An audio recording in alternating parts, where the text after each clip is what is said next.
బంధువు 100% హ్యాపీగా ఉంటుంది అక్కను చూస్తే. కాబట్టి అక్క కూడా ఇంకా మంచి ఆరోగ్యంగా ఉండి హెల్తీగా ఉండి ఇంకా ఇట్లాంటి కార్యక్రమాలు బాగా చేయాలని చెప్పి మనస్ఫూర్తిగా కోరుకుంటున్నాను. Thank you. ధన్యవాదాలు సార్. మీరు చెప్పినటువంటి సూచనలు తప్పకుండా పాటిస్తాం సార్. భవిష్యత్తులో ఈ ట్రస్ట్ని ఇంకా సాధ్యమైనంత వరకు ఇలాగే ఇంకా వినూత్నమైనటువంటి కార్యక్రమాలతో ముందుకు కొనసాగిస్తామని ఈ సభాముఖంగా మేము తెలియజేస్తున్నాం. ఇప్పుడు మరో అతిథి అయినటువంటి సతీష్ గౌడ్ గారిని సభ చిరువారి సత్యం చేసే ఇవ్వాల్సిందిగా కోరుతున్నాం. తెలంగాణ ప్రగతి సేవా సంస్థ చారిటబుల్ ట్రస్ట్ వారి ఆధ్వర్యంలో 9వ వార్షికోత్సవం సందర్భంగా ప్రతి ఏటా ఒక పండగల ఒక కార్తీక వనభోజనాలకు వెళ్ళినట్టు ఒక మంచి వాతావరణం ఏర్పాటు చేసి భోజన సదుపాయాలు ఏర్పాటు చేసి ఏదైతే గవర్నమెంట్ స్కూల్లో చదువుతున్న పేద ప్రజలు ఉన్నారో పిల్లలకు వాళ్ళకు బుక్స్ అందించే ఒక మంచి కార్యక్రమం చేస్తున్నందుకు నర్సింగన్న మరియు బాయమ్మండి కుటుంబ సభ్యులందరికీ మరియు మళ్ళీ వాళ్ళ కూతుర్లందరికీ కూడా నా హృదయపూర్వక కృతజ్ఞతలు తెలుపుతున్నాను. ఎందుకంటే ఏదైనా ఒక చెట్టు పెరగాలంటే విత్తనంతో స్టార్ట్ అవుతుంది.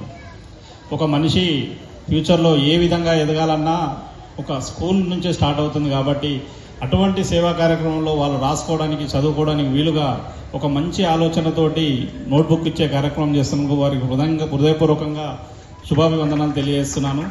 ఎందుకంటే ఎన్నో కార్యక్రమాలు చేయొచ్చు, ఏదైనా చేయొచ్చు, కానీ చదువు అనేది మనిషికి చాలా విలువైనది, చాలా గొప్పది. మొన్ననే ఒక న్యూస్లో చూసినట్టయితే ఒక తండ్రి ఐపీఎస్, పాప ఐఏఎస్, తండ్రి సెల్యూట్ కొడుతున్న పాపకు ఐఏఎస్ హోదాలు వచ్చినాయి. అంటే ఏ స్థాయిలో ఉన్న వ్యక్తి అయినా కుల మత భేదం లేకుండా ప్రతి ఒక్కరితోటి గౌరవం స్వీకరించేది ఏదైనా ఉందంటే అది చదువు వల్లనే సాధ్యమవుతుంది. కాబట్టి పిల్లలు భవిష్యత్తులో ఈ 10-12 సంవత్సరాలు ఇంటర్ వరకు మీరు కరెక్ట్గా కాన్సన్ట్రేషన్ చేసినట్టయితే దేశంలో మంచి పాత్ర వాళ్ళు చుంచుకునే విధంగా మీకు అవకాశం కలుగుతుందని కోరుకుంటున్నాను. అదేవిధంగా బాయమ్మ ఆంటీ మరియు నర్సింగన్న కూడా ఇది నిజంగా గొప్ప విషయం. ఒక మనిషి చనిపోయాక కూడా 9 సంవత్సరాలు వారి స్మృతిలో ప్రతి ఏడాది ఒక డెవలప్ చేస్తూ, అంటే ఎన్ని సంవత్సరాలు పెరుగుతుంటే అంత తక్కువైతుంటుంది చేసేది, కానీ ప్రతి సంవత్సరం డెవలప్ చేస్తూ ఇంకా ఎక్కువ ఖర్చు పెడుతూ ఎక్కువ మందికి సేవ చేస్తున్నందుకు వారి కుటుంబానికి కూడా ఆయురారోగ్యాలతో పాటు ఇటువంటి చేసేందుకు ట్రస్ట్ వారందరికీ, ట్రస్ట్ సభ్యులందరికీ కూడా దేవుడు ఆయురారోగ్యాలతో పాటు ఆర్థికంగా కూడా బలం చేయాలని కోరుకుంటున్నాను.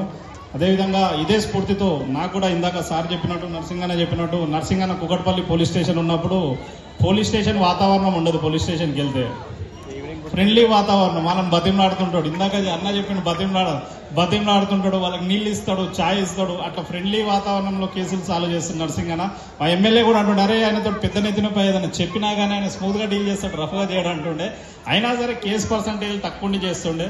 ఇప్పుడాక అన్నట్టు ముద్రాదులు తక్కువ ఉంటాడు, కానీ అన్న వాస్తవానికి చాలా సైలెంట్ పర్సన్, సిఐ హోదాలో కూడా ఉండి చాలా సౌమ్యుడిగా మంచిగా ఉంటాడు. అదేవిధంగా దాసన్న గారికి మరియు